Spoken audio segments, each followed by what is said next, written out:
Morning students. आज हम chapter कर रहे हैं चैप्टर आपका जो टर्सरी एक्टिविटीज़ चल रहा था। ठीक है, टर्सरी एक्टिविटीज़ में हम यहाँ पर अध्ययन करेंगे अब पंचम क्रियाकलाप के बारे में। तो देखिए, उच्चतम स्तर के निर्णय लेने तथा नीतियों का निर्माण करने वाले पंचम क्रियाकलापों को निभाते हैं। जो उच्चतम स्तर के जो निर्णय होते हैं या जो नीतियाँ बनाई जाती हैं, पॉलिसीज़ बनाई जाती हैं, वो जो सभी क्रियाकलाप हैं वो पंचम क्रियाकलाप कहलाते हैं।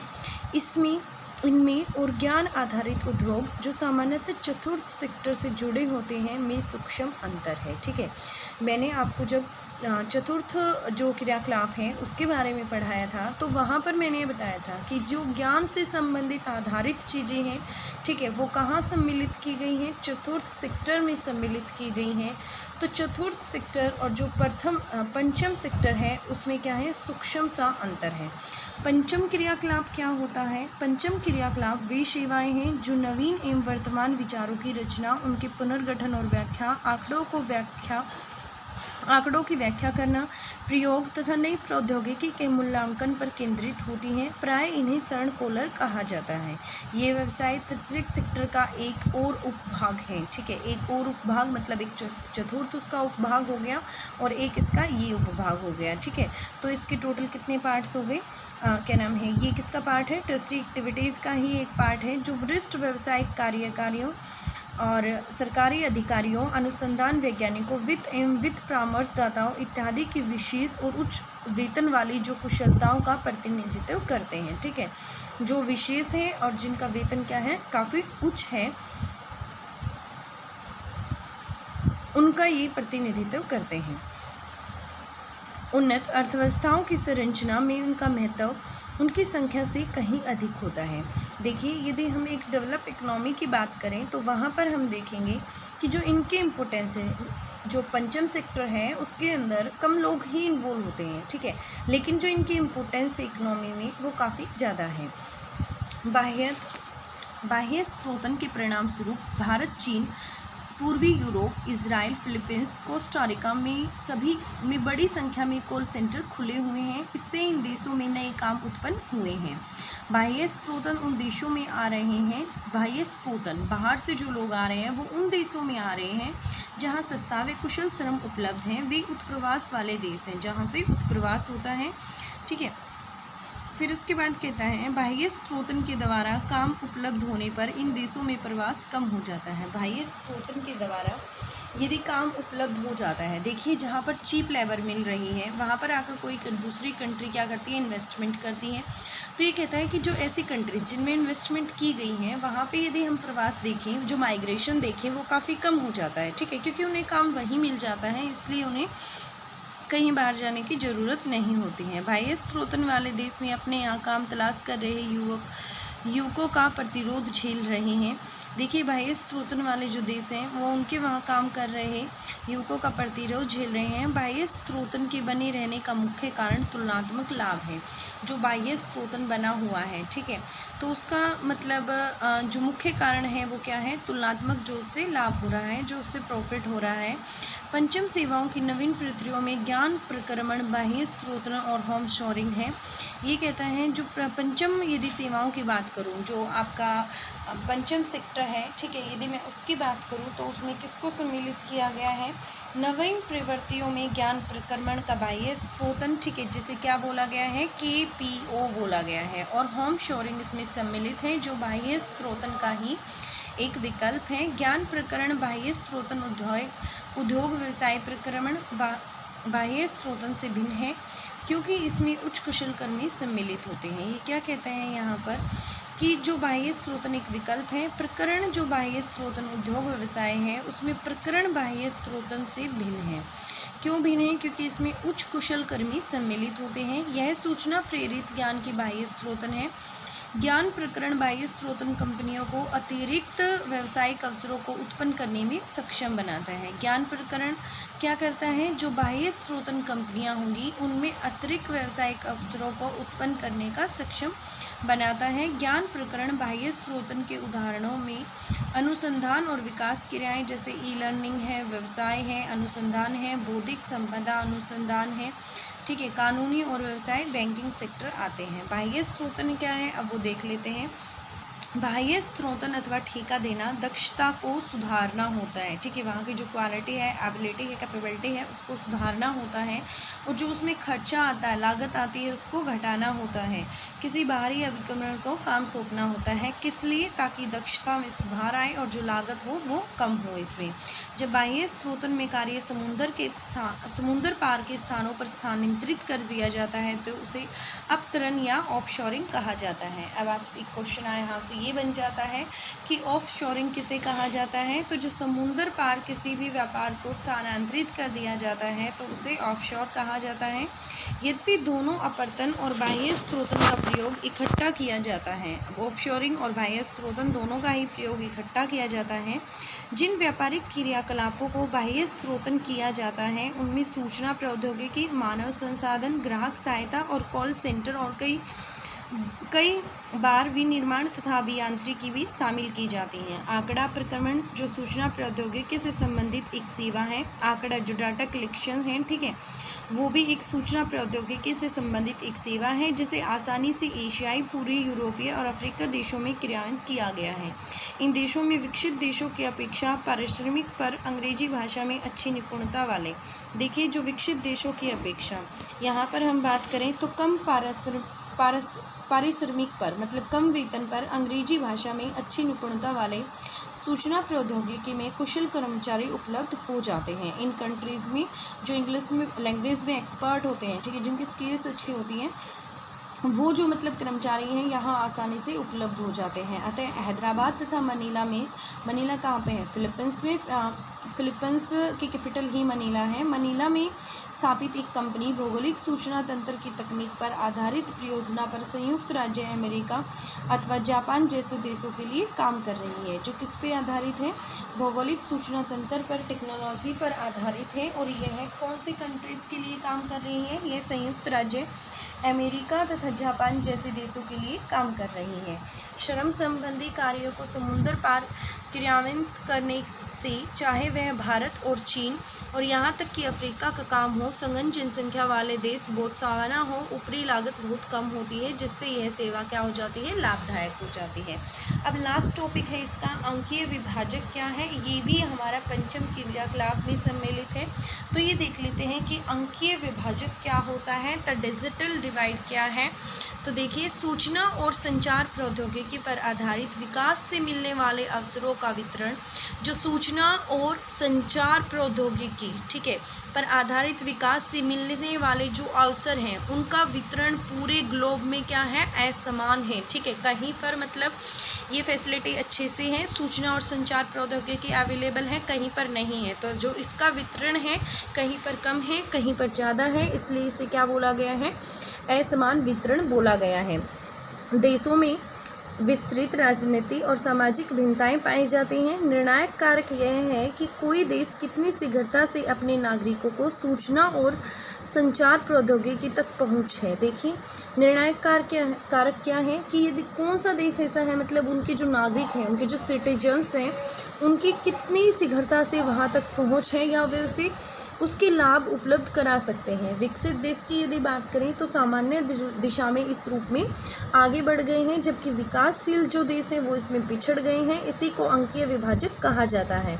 इसी प्रकार देशों के भीतर अंकीय विभाजक जो है वह विद्यमान है। उदाहरण था भारत तथा रूस जैसे विशाल देश में यह अवश्यंभावी है कि महानगरीय केंद्रों जैसे निश्चित क्षेत्रों में परिधिस्थ ग्रामीण क्षेत्रों की तुलना में अंकीय विषयों के साथ बेहतर संबंध तक पहुंच पाए हैं। देखिए, जो महानगरीय केंद्र है, जो मेट्रोपॉलिटन सेंटर्स है, वहाँ पर मतलब ये जो अंकीय विषय हैं ये काफ़ी मतलब पहुंच बन गई है, लेकिन जो ग्रामीण क्षेत्र हैं वहाँ पर ये चीज़ अभी पॉसिबल नहीं हो पाई है। क्लियर हो गया आपको इतना? चलिए, ठीक है। अब इंग्लिश मीडियम स्टूडेंट्स देखिए, क्वाइनरी एक्टिविटीज़ दैट मीन्स पंचम क्रियाकलाप, ठीक है। आप 5 पार्ट में अपनी एक्टिविटीज़ को डिवाइड करते हैं। First one is primary, secondary, tertiary and quaternary, and fifth one is the quinary activities. The highest level of decision and makers और policy maker perform quinary activities. Quinary activities इसमें कौन सम्मिलित किए गए हैं?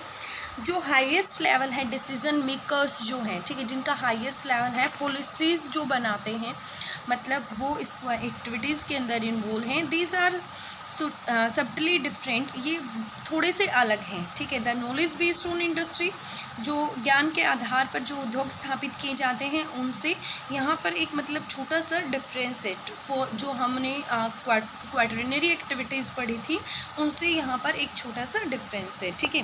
तो देखिए क्वाड्रिनरी एक्टिविटीज़ क्या होती हैं, are the services that focus on the creation, जो क्रिएशन पर फोकस करेंगी, रीअरेंजमेंट पे, interpretation of new and existing idea, जो नए आइडिया हैं या जो एग्जिस्टिंग आइडिया हैं उन पे interpretation, and evolution of new technologies, new technology को इवेलुएट करना, often referred to as gold collar profession, और इन्हें जनरली गोल्ड कॉलर प्रोफेशन के नाम से जाना जाता है, ठीक है। 1 मार्क्स का क्वेश्चन यहाँ से है ये। They represent another sub division of the tertiary sector representing special and highly paid skills of senior business executive. ये कहता है कि ये जो जनरली हैं किसको रिप्रेजेंट करते हैं, sub division of the tertiary activities, मतलब एक तरीके से हम ये कह सकते हैं कि यह जो तृतीयक क्रियाकलाप हैं, जो टर्सरी एक्टिविटीज़ हैं, उन्हीं का एक सब पार्ट है, उपभाग है, ठीक है। और इसके अंदर जो लोग इन्वॉल्व होते हैं वो बिजनेस हाईली पेड स्किल्स वाले होते हैं। दूसरी बात, कौन कौन इन्वॉल्व होते हैं, business executive, government officials, research scientist, financial and legal consultants etcetera. There importance is the structure of advance economic, ये कहता है इनकी जो इम्पोर्टेंस है, जो हमारे इनकी इम्पोर्टेंस मतलब फार आउटवेट देयर नंबर्स, ये कहता है इनकी इम्पोर्टेंस जितने इनके नंबर्स हैं, ठीक है, जितने इनकी जनसंख्या है उससे कहीं ज़्यादा इनकी इम्पोर्टेंस है इकोनॉमी के अंदर। Outsourcing has resulted in the opening up of a large number of call centre in India. Outsourcing एक रिजल्ट है किस चीज़ का, जो लार्ज नंबर्स पे कॉल सेंटर्स ओपन किए गए हैं सर्विसेज के लिए, जैसे कि इंडिया में, चाइना में, ईस्टर्न यूरोप में, एंड इजराइल और फिलीपींस में, कोस्टा रिका में भी जो मतलब सेटअप किए गए हैं। It has created new jobs in this countries, इन कंट्रीज़ में इन्होंने नई जॉब क्रिएट कर दी हैं। Outsources is coming to those countries, outsourcing उन कंट्रीज़ में आता है we are cheap and skill workers available, जहाँ पर चीप, सस्ते एंड स्किल्ड वर्कर्स आते हैं। These are also out migrating countries, और ये क्या है, आउट माइग्रेटिंग कंट्रीज़ हैं जहाँ पर उत्प्रवास होता है। विद द वर्क अवेलेबल, यहाँ पर वर्क अवेलेबल होता है थ्रू द आउटसोर्सिंग की वजह से, इसलिए the migration in this country में कम डाउन, यहाँ का जो माइग्रेशन है वो काफ़ी कम है। Outsourcing countries are facing resistance from the job seeking youth in their respective countries, ये कहता है जो आउटसोर्सिंग कंट्रीज़ हैं वो एक प्रतिरोध का सामना कर रही हैं जो यूथ वहाँ पर काम कर रहे हैं। The comparative advantage is the main reason of continuing outsourcing का जो मुख्य कारण है वह क्या है, जो उन्हें लाभ मिलने लग रहा है।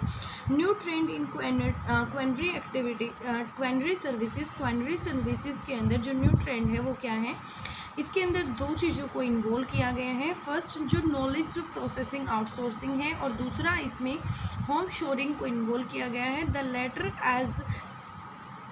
लेटर एज एन, बाद में मतलब यह एक अल्टरनेटिव के रूप में यूज़ किया गया है, एक विकल्प के रूप में। द केपीओ इंडस्ट्री है is distinct from the business process outsourcing, जो केपीओ इंडस्ट्री है, ठीक है, केपीओ इंडस्ट्रीज़ कौन सी हैं, जो नॉलेज प्रोसेसिंग आउटसोर्सिंग है, ठीक है, is distinct from the business process outsourcing, BPO से अलग है। As it involve highly skilled worker, क्योंकि इसमें जो है वह हाईली स्किल्ड वर्कर्स इन्वॉल्व होते हैं।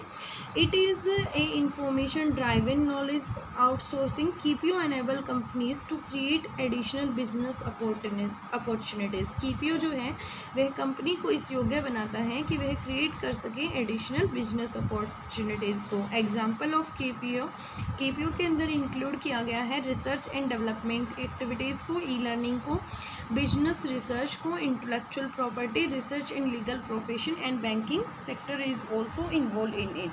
अब देखिए आउटसोर्सिंग क्या है, देखिए आउटसोर्सिंग और contracting out is giving work to outside agency to improve efficiency and to reduce cost. Outsourcing क्या है भाई? आउटसोर्सिंग वो है कि जब हम किसी कार्य को किसी बाहर की एजेंसी को दे देते हैं, किस चीज़ के लिए? उसके एफिशिएंसी को इम्प्रूव करने के लिए और जो खर्चा है उसको रिड्यूस करने के लिए। When the outsourcing involve transferring work to overseas location it is described by the term of offshoring. ये कहता है जब कभी भी सी से दूर, ठीक है, सी को क्रॉस करके transferring work to overseas location जब क्रॉस की जाए, ठीक है, तब उसको क्या कहा जाता है? ऑफशोरिंग कहा जाता है। Although both offshoring and outsourcing are use together, जबकि जो शोरिंग है और आउटसोर्सिंग से दोनों को ही इकट्ठा यूज़ किया जाता है। Business activities that are outsource, ऐसी बिजनेस एक्टिविटीज़ जो आउटसोर्स हैं उसके अंदर इंक्लूडेड है information technology, human resources, customer support available है, call centre services at the time, also manufacturing and engineering. देखिए, data processing is an IT related service. Data processing एक IT related service है। Easily by carried out in Asian, जो carry कहाँ की जा रही है? एशियन में, ईस्ट यूरोपियन में एंड अफ्रीकन कंट्रीज़ में। In this countries IT skill जो स्टाफ है with the good English language are available at lower wages. इन कंट्रीज़ की हम बात करें तो यहाँ पर जो इंग्लिश लैंग्वेज स्किल्स जिनके अंदर अवेलेबल है वो काफ़ी लोअर वेजेस पे अवेलेबल हो जाते हैं। Those in the developed country के अंदर। दस ए कंपनी इन हैदराबाद और मनीला, यदि हम यहाँ पर हैदराबाद या Manila is the capital of Philippines, ठीक है, does work on A project, एक प्रोजेक्ट पर काम कर रही हैं बेस्ड ऑन GIS टेक्निक, जो GIS टेक्निक पर मौजूद है फॉर ए कंट्री, कौन सी कंट्री के लिए? USA या जापान के लिए। ओवरहेड कॉस्ट और also much lower making it profitable to get job work carried overseas. यहाँ पर हम बात करेंगे कि इनको है वो ज़्यादा प्रॉफिटेबल होगा, ज़्यादा प्रॉफिट होगा। किस लिए प्रॉफिट होगा? कि जो जॉब होंगी get job carried out the overseas where is in it India, China, business even in less populous country, और कम जो पॉपुलस कंट्री हैं बोत्सवाना इन अफ्रीका। अब देखिए डिजिटल डिवाइड के बारे में बात करते हैं। Opportunities emerging from the information and communication technology based development is unevenly distributed across the globe. ये कहते हैं जो अपॉर्चुनिटीज़ हैं, ठीक है, emerging from the information and communication technology की यदि मैं बात करूं तो वहाँ से जो अवसर हैं, अपॉर्चुनिटी हैं, वो बेस करती हैं डेवलपमेंट के ऊपर और पूरे ग्लोब में वो अनइवनली डिस्ट्रीब्यूट हैं। There are wide ranges economical, political and social differences among the countries. ये कहता है यहाँ पर जो वाइड रेंजिंग है इकोनॉमिकल, पॉलिटिकल, सोशल डिफरेंसेस की वजह से ऐसी कंट्रीज़ में how quickly countries can provide, country जो है मतलब कितनी जल्दी, मतलब कितनी क्विकली प्रोवाइड कराती है ICT एक्सेस, अपने जो सिटीजन्स हैं उनको ICT access. ICT means information and communication technology benefits to citizens is deciding factor. While the developed countries जो हैं जनरल्स हैव सर्च फॉरवर्ड, जो मतलब वो आगे निकल गई हैं इस सुविधा में जो डेवलप्ड कंट्री हैं, और जो डेवलपिंग कंट्री हैं लैग्ड बिहाइंड, और जो वो पीछे रह गई हैं। This is known as a digital divide, इसको आप डिजिटल डिवाइड कहेंगे। एंड दिस इज़ सिमिलरली इसी तरीके से जो डिजिटल डिवाइड्स हैं एग्जिस्ट विद द कंट्री, जो डिजिटल डिवाइड है वो कंट्री में एग्जिस्ट करता है। For example in a large country, यदि इंडिया और रसिया की बात करूँ, it is inevitable that the certain area like the metropolitan centre process better connectivity and access to digital world versus the peripheral rural areas. यदि India और Russia की यदि मैं बात करूँ तो यहाँ पे जो मेट्रोपोलियन सिटीज़ हैं, मेट्रोपोलियन सिटीज़ के अंदर मतलब यहाँ पर आसानी से ये जो ICT है यहाँ सिटीजन्स के एक्सेस हैं, बट जो इसके आसपास का एरिया है, रूरल एरियाज़ हैं, वहाँ पर ये ईजिली अवेलेबल नहीं है। ठीक है, आपका चैप्टर कंप्लीट हो गया। नेक्स्ट हम कल इसके क्वेश्चन आंसर करेंगे। आपको सभी क्वेश्चन आंसर आपकी नोटबुक में राइट डाउन करने हैं, देन आफ्टर आपको उन क्वेश्चंस को लर्न करना है। ठीक है।